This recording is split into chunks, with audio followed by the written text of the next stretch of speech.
You ask Tiger to solve. This deals with linear equations with one unknown. The final result is x equals 3. Let's solve it step by step. Simplify the expression. Expand the parentheses. Simplify the arithmetic. Group like terms. Combine like terms.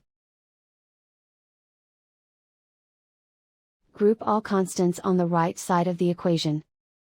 Add 5 to both sides. Simplify the arithmetic.